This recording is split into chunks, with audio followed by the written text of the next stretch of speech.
you guys, it's Cece. Welcome back to my channel. Today we're playing some Raid Shadow Legends and I am going to give you some tips and tricks that you need to know. Number 1, the first thing that you need to know is that you can actually download the game as a new player using my link down below or by scanning the QR code on the screen, and this is going to get you a free legendary champion. That's right, on day 1 you will start your account with Elenaril, who is an awesome free legendary champion, and at level 25 you're also going to get Uugo, who is an awesome epic champion. There's no better way to start your account. That's for sure the first tip that you need to know. Let's talk about gear and artifacts. Gear and artifacts are one of the places you can spend a lot of silver, and it's one of the places you can waste a lot of silver. And silver is one of those resources in the game that you are going to need a lot of, and you really don't want to be wasting it. So some of the tips I have for you in here is the fact that you can essentially have a flat stat on anything, but when it comes to those middle 3, so when I'm talking about the gauntlets, the chest plates, and the boots, you are going to want to aim for percents on these. Avoid upgrading anything that is a flat stat. The only exception to this is going to be the boots, because boots are one of the only things that you can actually have speed as a primary stat on, and most of your champs are going to need speed. So when it comes to the boots, those ones can be the flat stat if it's a speed. Otherwise, you're going to want to avoid having flat stats on any of these and upgrading them. Let's talk about primary stats on the other ones. So anything down here can have that attack percent, HP percent, defense percent, the flat attack, flat HP, and those things. But when it comes to the primary stats, we talked about how boots is going to be speed. Gauntlets is the only one that you can actually get the crit rate percent on and crit damage percent on.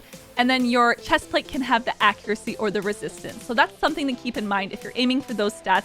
Those are the pieces you're going to want to look at. Another quick tip I have for you guys has to do with gear and letting you know that there's actually a much easier way to remove everything. So for example, rather than clicking on your gear and hitting remove one by one, and it asks you, do you want to destroy or remove, and doing this 6 times across your champion, you can actually click on the champion vaults, reserve vault, and then select the champion that you're looking at, move them over to the reserve vault, and it's going to give you a quick pop-up asking, do you want to remove or destroy all the gear, because you cannot put a geared champion into this vault. So this is perfect to do this when it is free gear removal, because I'll go ahead and hit remove and you'll see all that gear has been removed off of him.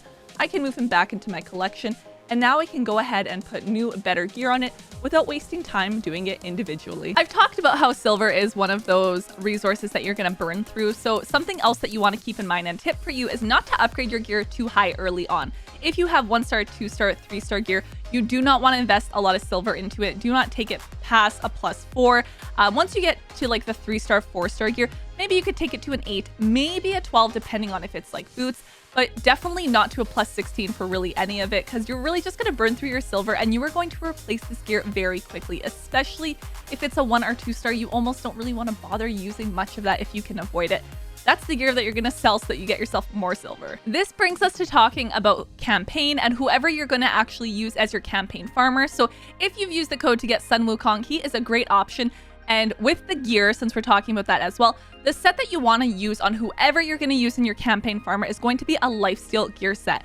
That is going to be essential because they actually heal 30% of the damage they deal. So that is going to allow them to self-sustain. And that's because you only want one person to really be your campaign farmer, along with 3 of the fodder. It's going to make your life so much easier, and having that lifesteal gear set is almost essential on them. So that's something you for sure want to aim for. Let's talk about farming in the campaign mode. So the tip I have for you guys is the best place to actually farm within your campaign mode is going to be stage 12-3.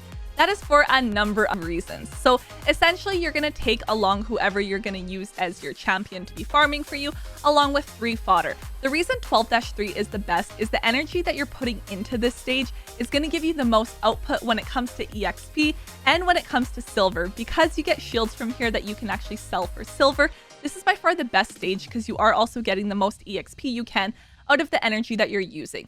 So when I'm saying 12-3, the stage you want to aim for is going to be brutal. If you can't do brutal, do hard. That's fine too. As long as you can at least do 12-3 on the hard mode, that's perfect. Brutal is going to be ideal. And nightmare, don't even worry about it. That is not going to be worth it in terms of your EXP output and your energy input. So you can ignore nightmare when it comes to actually farming that, which is great. Your requirement's going to be a little easier. So as I said, 12-3, either brutal. If you can't do brutal, do hard, definitely still worth it, and by far the best place that you can farm in campaign. I want to hear from you guys if you've been playing Raid for a while or anything like that, or even if you're new. Who do you actually use as your campaign farmer? Comment that down below. The next tip would be to make use out of your guardian ring. Even if you have not leveled this up because you want to hang on to your crystals, at least make use of your first slot. You're going to want to throw a, let's say, 2-star champion in there, and that's just going to be one less chicken that you need to worry about in the future when you're actually building the champions that you want to build. So this is a great way to just passively level up some fodder for yourself, so definitely make use of this. The next tip is going to be in your tavern and your skill tomes. So in here, a big mistake that people actually make is feeding the wrong type of tomes to the wrong type of champions. So when it comes to your legendaries and your epics, you do not want to feed those to things like your rare ones. Be very, very careful in what you're actually feeding. It's hard enough actually getting epic tomes, never mind legendary tomes. Legendary tomes you only want to feed to legendaries, epics to epics, and then of course your rares to rares. The next tip is to not get frustrated and flustered and feeding everything that you possibly can. So you may get into the trap where you're really just trying to build that campaign farmer like we talked about, and you start feeding everything. Be very, very careful. Do not feed any of your epics. Hang on to every epic you have. You never know if it's something that's going to be good, something that will be useful for something. So when it comes to actually feeding, focus more so on like your fodder. Do not be feeding your epic. I am working on a video on which epics are actually worth building, along with some of the rares, so be sure you subscribe so you don't miss out on that video and which champs you should be building. As we talked about with resources being kind of limited, especially early on when you're still figuring things out, you don't want to build too many champions at once. So your next tip is going to be, if you are building champions, think of all the places that you'll be able to use them. If it's a champion, for example, like Sun Wukong, that you realize I can use this as my campaign farmer, I can use this in clan boss, I can use this in dungeons and arena. That's great because you're not just specializing it for one thing. So especially early, do not be building too many champions.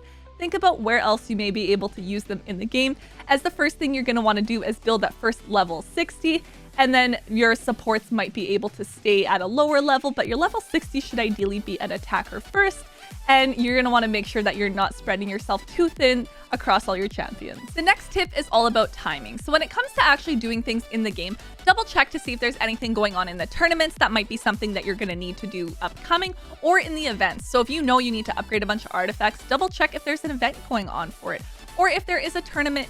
Especially early on, it's pretty easy to place within those like top 3 slots when you're in the novice tournaments, especially when you're starting out. You're going to want to make sure you're getting the rewards on the side. So just keep an eye on that and see if that is going to coincide with anything that you need to do in the game. Now, when it comes to doing things like upgrading your champions, ascending them, upgrading their ranks, using skill tomes, even upgrading things in your Great Hall like the affinity bonuses, the best time to do any of these things is during clan versus clan.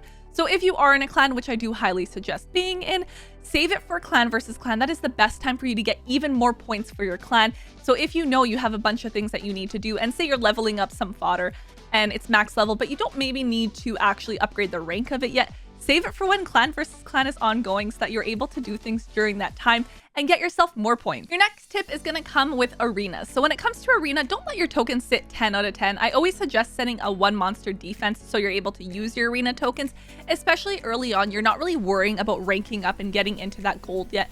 Typically early, you're focusing kind of in the bronze, silver range. Obviously, when it is time to aim for gold, that is where you're going to want to change that strategy, use more defense monsters, but for the meantime, at least use all your arena tokens. You get at least 25 battles a day. Just make sure that you're using all of them. Don't let them sit 10 out of 10. Next, we need to talk about actually using your keys. So a tip for you is always make sure that you are using these. When it comes to clan boss, for example, use your clan boss keys. Even if you can only do easy and you feel like you're not making much of a damage or much of a dent into it, you get keys anyway that are going to sit there. You may as well use them. Eventually, you will be able to build a better team for clan boss, get better rewards, and do it on a higher difficulty. But in the meantime, always use your keys. Same thing goes for faction wars. When you're able to do faction wars, just use the champs that you have, whether it's fodder, you haven't built them yet. Don't be stressed to think I need to build specific team for faction wars. Use what you have, get as high as you can. Eventually, as you're building more champions, it will fit into these faction wars teams, but the keys are sitting there, you may as well use them. Let's talk about shards and summoning. So the main tip I have for you guys here is do not be pulling your shards unless there is a ×2 event going on. That is the best time and only time you should really be pulling your shards. So even if you are tempted and you want to see what champions you can get, I'm telling you, wait for the event. They do come around, and it is going to vary whether it's your ancient, your void, or your sacred. So just keep an eye on these. Once it's ×2, that is the best time to summon. The exception to this is going to be your mystery shards. Those ones you can summon at any time. I have actually lost count on how many tips and tricks were included in this video. If you kept count, I'm just kidding. I don't expect you guys to actually go back and count them. However, if you have any tips of your own, leave those down below. Anything that maybe you do differently, we would love to hear from you guys. If you have a new friend that's starting to play Raid, send them my link so that they're able to start their account with Elenaril, because who does not want to start your account with a free legendary on day 1, and they also get Uugo at level 25. You can also scan the QR code if you share the video with them that way. I'll be sure to see you guys next time. Bye! Next level.